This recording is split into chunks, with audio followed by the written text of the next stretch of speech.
Приготовьтесь, дорогие друзья, к погружению в атмосферу Венеры, планеты, которая долгие годы оставалась для нас загадкой, окутанной плотными облаками. Мы привыкли к ее образу как к утренней звезде или вечерней звезде, яркой, манящей точке на небе. Но то, что скрывается под этим сияющим покровом, долгое время было предметом самых диких догадок и отчаянных попыток заглянуть сквозь вуаль. И поверьте мне, реальность оказалась куда более поразительной, чем любая фантазия. Музыка. Начнем с того, что Венера – это наш ближайший планетарный сосед. Кажется, мы должны были изучить ее вдоль и поперек, но Венера не желала так просто раскрывать свои секреты. Ее атмосфера – это настоящий ад, состоящий в основном из углекислого газа. Давление на поверхности в 92 раза выше земного, а температура достигает до 460 градусов Цельсия.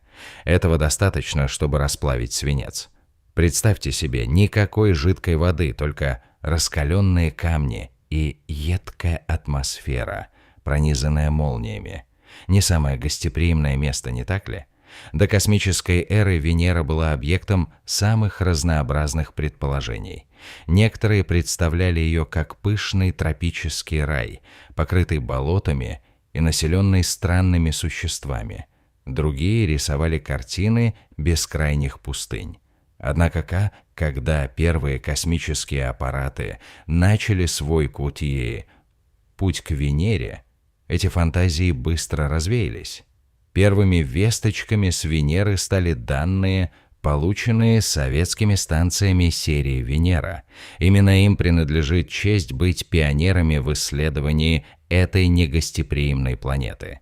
Эти аппараты, построенные с невероятным запасом прочности, чтобы выдержать адские условия, передали на Землю первые драгоценные крупицы информации. Они показали нам, что атмосфера Венеры не просто плотная, она невероятно агрессивна. Представьте себе аппарат, который спускается сквозь туманную душную пелену. Давление растет с каждой сотни метров. Температура неумолимо повышается. И вот, наконец, посадка. Эти героические аппараты выдерживали давление и температуру лишь коротко, но этого было достаточно, чтобы сделать открытия, перевернувшие наше представление. Мы увидели первые панорамы поверхности Венеры. Пейзажи, усеянные камнями, освещенные тусклым оранжевым светом, проникающим сквозь плотные облака. После советских аппаратов эстафету подхватили американские миссии, такие как Маринер и Пионер Венера. Они принесли новые данные, особенно ценны были радиолокационные исследования. Венера, окутанная облаками, не позволяла нам увидеть свою поверхность в оптическом диапазоне, но радиоволны способны проникать сквозь облака. И вот тут-то и началось самое интересное. Радиолокационные карты Венеры, созданные аппаратами, такими как Магеллан, изменили наше представление о ее геологии. Мы увидели мир, покрытый вулканами, каньонами, обширными равнинами и странными образованиями, получившими название Тессры. Это такие хаотично пересеченные области, словно мозаики из тектонических блоков. Геология Венеры – это отдельная тема. В отличие от Земли, на Венере, по всей видимости, нет тектоники плит. В нашем понимании нет привычных нам континентов, движущихся и сталкивающихся. Вместо этого кора Венеры, как предполагается, переживает периодические эпизоды глобального обновления. Представьте себе, поверхность планеты накапливает тепло, пока не достигает критической точки, после чего происходит массивный выброс лавы, полностью перестраивающий рельеф. Это могло бы объяснить относительно молодой возраст поверхности Венеры, всего несколько сотен миллионов лет. Для планеты это очень мало. Вулканизм на Венере повсюду, десятки тысяч вулканов. От небольших куполов до гигантских щитовых вулканов покрывают ее поверхность. Некоторые из них выглядят очень свежими, что наводит на мысль об их недавней активности. Но есть ли действующие вулканы на Венере прямо сейчас? Это один из ключевых вопросов, на который мы пока не имеем окончательного ответа. Наблюдения показывают изменения в содержании сернистого газа в атмосфере, что может быть признаком вулканических извержений, но подтверждений, так сказать, прямых, у нас пока нет. Теперь давайте поговорим об атмосфере Венеры. Это настоящий монстр, который делает планету непригодной для жизни. Основной компонент – углекислый газ. И это, друзья мои, не просто так. Венера пережила что-то вроде безудержного парникового эффекта. Когда-то, возможно, на Венере была жидкая вода, как и на ранней Земле, но по мере того, как Солнце становилось ярче, температура на Венере росла и вода начала испаряться. Водяной пар – мощный парниковый газ. Он удерживал тепло, что приводило к еще большему испарению воды, пока вся вода не испарилась и не улетучилась в космос. А углекислый газ, который обычно растворяется в воде и связывается в породах, остался в атмосфере. Это урок для нас, землян. Венера Миния – это яркий пример того, что может произойти, если парниковый эффект выйдет из-под контроля. Температура поверхности планеты достигает таких значений, что кажется невероятным, что там вообще могли существовать какие-либо сложные структуры. В облаках Венеры на высоте около 50-60 километров, где температура и давление более умеренные, были обнаружены интересные явления. Там существуют слои, где условия могли бы быть даже приемлемыми для некоторых форм жизни, если бы не одно «но». Облака Венеры состоят в основном из серной кислоты. Кислот, если бы они достигали поверхности, были бы смертельными. Однако на этих высотах, где температура около 30-70 градусов Цельсия, а давление близко к земному атмосферному, есть некоторые интригующие аномалии. Например, там были обнаружены следы фосфина, газа, который на Земле ассоциируется с биологическими процессами. Это вызвало бурные дебаты и заставило ученых еще раз обратить внимание на Венеру. Однако стоит сразу оговориться, что наличие фосфина не является доказательством жизни. Он может образовываться и абиотическим путем, хотя пока мы не знаем, как именно. История исследования Венеры – история настойчивости и инженерного гения. Каждый аппарат, отправленный к этой планете, был вызовом для технологий. Советские станции Венера были настоящими подвигами инженерии. Они должны были выдерживать экстремальное давление и температуру, передавая данные на Землю через сотни миллионов километров. Американский пионер Венера и Магеллан продемонстрировали невероятные возможности радиолокационного картографирования. Магеллан за несколько лет работы на орбите Венеры составил детальные карты поверхности, разрешение которых было беспрецедентным. Мы увидели кратеры, вулканические образования, разломы и другие особенности рельефа с такой детализацией, о которой раньше и мечтать не могли. На этих картах мы видим множество кратеров, однако их распределение неравномерное. Большинство кратеров на Венере имеют относительно небольшой диаметр. Это объясняется плотной атмосферой Венеры, которая действует как щит, сжигая и разрушая меньшие метеориты, прежде чем они достигнут поверхности. Только самые крупные объекты способны пробить этот атмосферный барьер и оставить след на поверхности. Интересно, что кратеры на Венере часто окружены ореолами из темного материала, который, по-видимому, представляет собой расплавленную породу, выброшенную при ударе. Эти кратеры также дают нам подсказки о возрасте поверхности планеты, поскольку кратеров относительно мало и они распределены достаточно равномерно. Это подтверждает гипотезу о периодическом глобальном обновлении поверхности. Помимо вулканизма и кратеров, на Венере есть и другие уникальные геологические образования. Короны – большие кольцевые структуры, которые, как считается, образуются из-за восходящих потоков мантийного материала. Они выглядят как гигантские круги, часто с трещинами и вулканическими куполами внутри. Есть, конечно, также арахноиды, паутинообразные структуры, которые, вероятно, связаны с вулканической активностью. Изучение Венеры не останавливается. В последние годы был возобновившийся интерес в планете. Предполагается, что будущие миссии смогут ответить на многие оставшиеся вопросы. Например, есть планы по отправке аппаратов, которые смогут проработать на поверхности гораздо дольше, чем их предшественники. Это позволит нам проводить более длительные и глубокие исследования геологических процессов, сейсмической активности и химического состава атмосферы. Некоторые идеи включают в себя использование атмосферных зондов, которые могли бы дрейфовать в умеренных слоях атмосферы Венеры, проводя измерения и собирая данные о ее химическом составе, динамике и потенциальных признаках жизни.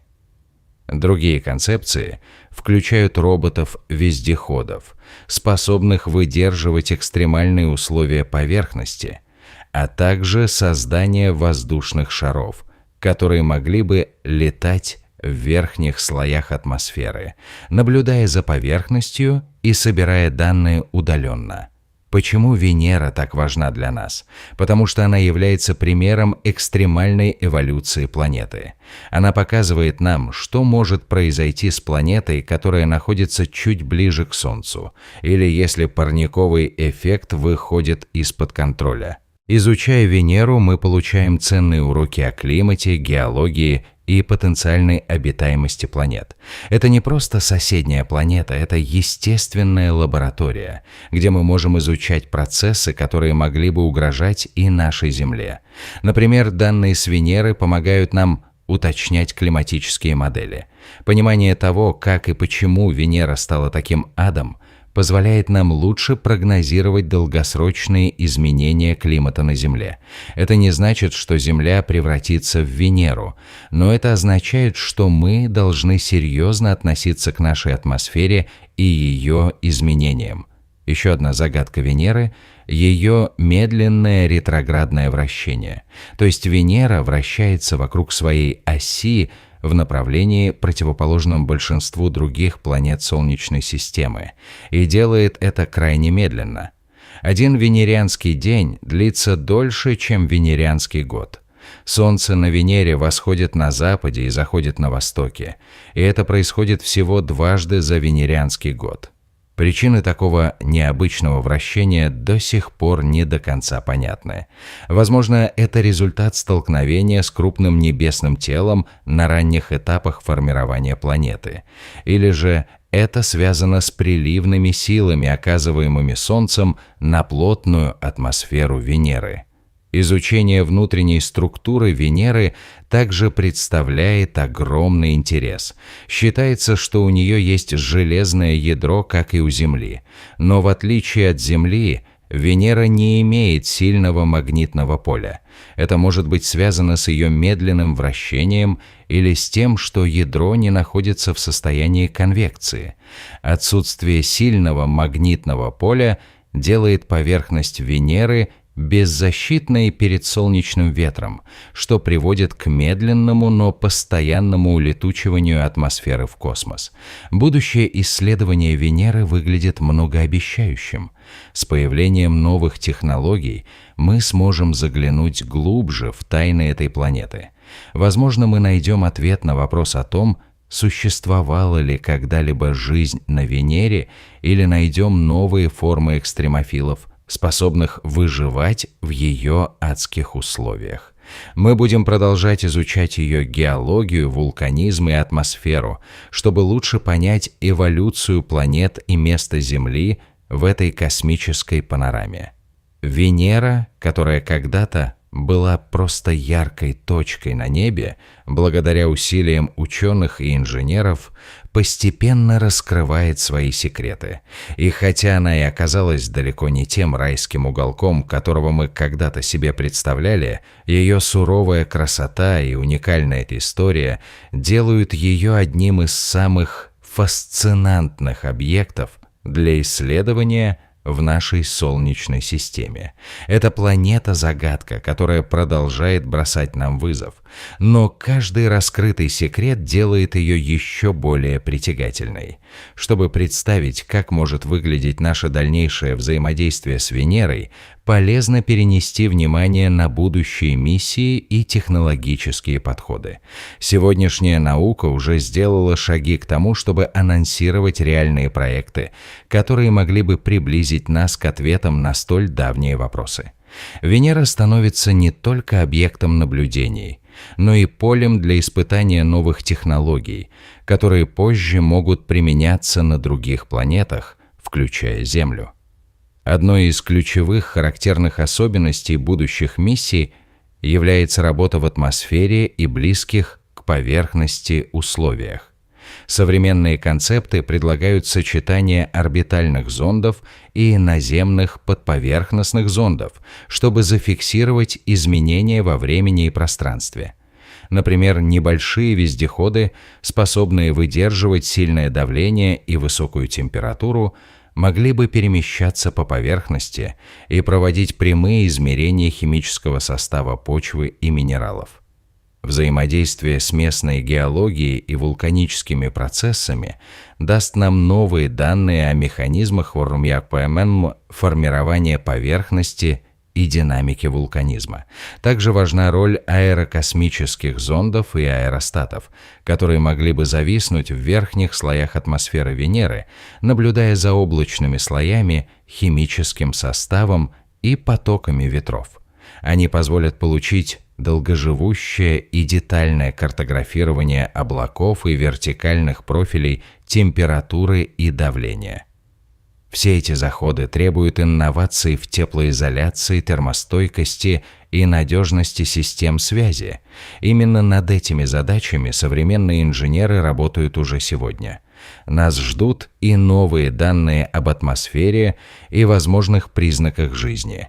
Дальнейшие исследования фосфина и других потенциально биогенных молекул будут проводиться с новым уровнем точности и контекстуального анализа. Важно помнить, даже если фосфин не окажется признаком жизни напрямую, он станет мощной сигнализацией о необычных процессах, которые стоит изучать с научной точки зрения. Вендерная атмосфера станет тем местом, где мы будем тестировать наши гипотезы о биологических и абиотических путях образования молекул. Один из самых интересных вопросов: может ли Венера когда-нибудь стать обитаемой в какой-то форме? Наша задача – не фантазировать на тему чудесной смены условий, а подбирать реалистичные сценарии. Возможно, это будет временная устойчивость в облачных слоях, где условия являются умеренными по сравнению с поверхностью. Может быть, найдутся биологические механизмы, которые позволят организмам существовать в экстремальных условиях, используя энергию Солнца, химические реакции в атмосфере и источники микромолекул в облаках для поддержания жизни. Но даже если такие сценарии и будут расплывчатыми, они помогут понять, какие границы возможны в рамках жизни во Вселенной.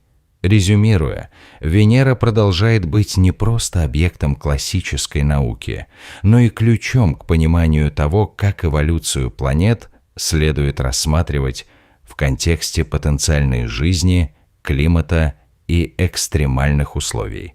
Ее загадки подталкивают инженеров к созидательности, а ученых – к междисциплинарным подходам. Мы стоим на пороге эпохи, когда туманная неясность превратится в конкретные данные, а облака идеи в точные карты и химические профили. И каждый новый шаг в понимании Венеры приближает нас не только к разгадке ее тайн, но и к более глубокому пониманию процессов, которые могли быть правдой и там, и здесь, рядом с нами, на Земле, и далеко за пределами наших нынешних горизонтов.